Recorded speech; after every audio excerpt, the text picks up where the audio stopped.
তিনটি কাজ বেশি করলে আপনি দিন দিন অসুস্থ হয়ে যাবেন। আপনি শারীরিকভাবে অসুস্থ হয়ে যাবেন, মানসিকভাবেও আপনি অসুস্থ হয়ে যাবেন। আস্তে আস্তে আপনি বিপদে পড়ে যাবেন তিনটি কাজ যদি আপনি বেশি বেশি করেন। এজন্য এই তিনটি কাজ যত দ্রুত সম্ভব আপনি কমিয়ে ফেলবেন। নাম্বার ওয়ান, এক নাম্বার হচ্ছে বেশি খাওয়া।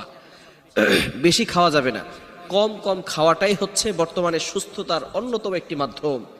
নবীজি সাল্লাল্লাহু আলাইহি ওয়াসাল্লাম ১৫০০ বছর আগে যেটা আমাদেরকে জানিয়ে দিয়েছেন, বর্তমান চিকিৎসা বিজ্ঞান যখন তারা গবেষণা করে দেখলো যে কম খেলে একজন মানুষ বেশি সুস্থ থাকতে পারে, বেশি খেলেই তার ভিতরে অনেক ধরনের রোগ বাসা বাঁধে। বিশেষ করে গরুর মাংস অথবা বিভিন্ন ধরনের এই যে আইটেমগুলো আমরা খাই, যেগুলোতে দেখবেন আমরা মজা করে খাই, অথচ এগুলোর ভিতরে আরও বেশি সমস্যা রয়েছে, মানুষের ভিতরে রোগ বাসা বাঁধতে পারে বেশি। দেখুন ১৫০০ বছর আগে নবীজি সাল্লাল্লাহু আলাইহি সাল্লাম যেই কথাগুলো আমাদেরকে জানিয়ে দিয়েছেন, বর্তমানে চিকিৎসা বিজ্ঞান গবেষণা করে এটাই জানতে পারছে যে ওটাই কিন্তু মূল সঠিক পথে চলার জন্য এবং সুস্থ থাকার জন্য ১৫০০ বছর আগে রাসূল সাল্লাল্লাহু আলাইহি ওয়াসাল্লাম যে ফর্মুলা আমাদেরকে বলে দিয়েছেন সেটাই হচ্ছে সত্য।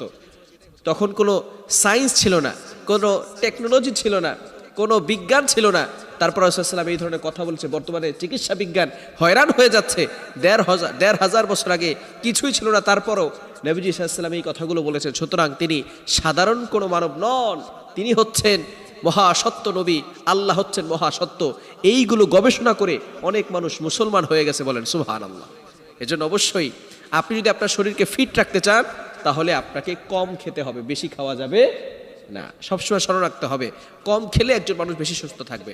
নাম্বার টু, দ্বিতীয় নাম্বার হচ্ছে বাজে চিন্তা বেশি করবেন না। যথাসম্ভব আপনি চিন্তা করবেন যে অনেক বাজে চিন্তাকে দূরে সরিয়ে ফেলার জন্য। অনেক সময় আমরা বাজে টেনশন করি, ডিপ্রেশনে থাকি। ফার্স্ট্রেটেড পিপল যারা, ভালো করে শুনেন, মানুষ যারা যখন বেশি চিন্তা করে আর বাজে চিন্তা বেশি করে, তখনই কিন্তু আস্তে আস্তে তার হৃদয় মরে যায়, হার্ট দুর্বল হয়ে যায়, সে হার্ট স্টক করে, ব্রেন স্টক করে। কেন? এই যে সে আস্তে আস্তে বাজে চিন্তা করতেছে, আস্তে আস্তে সে অসুস্থতার দিকে ধাপিয়ে পড়ছে। আপনার শরীরকে ফিট রাখার জন্য অন্যতম একটি মাধ্যম হচ্ছে বাজে চিন্তা থেকে দূরে সরে আসুন। বাজে চিন্তা করাই যাবেন, আপনি আল্লাহর উপর ভরসা রাখেন।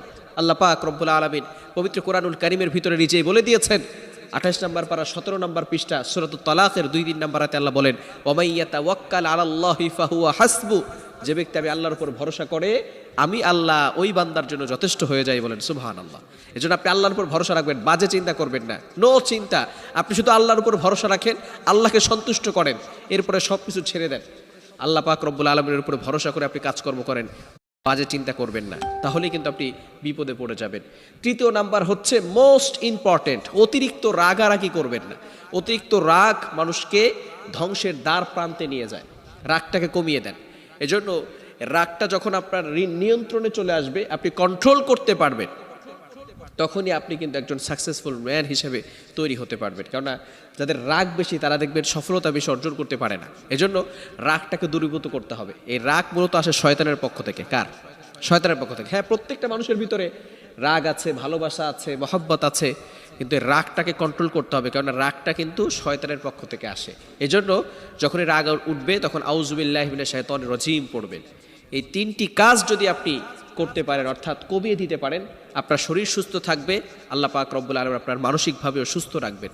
আসুন আমরা এই কাজগুলো করতে পারি, আল্লাহ তাআলা সেই তৌফিক আমাদেরকে দান করে।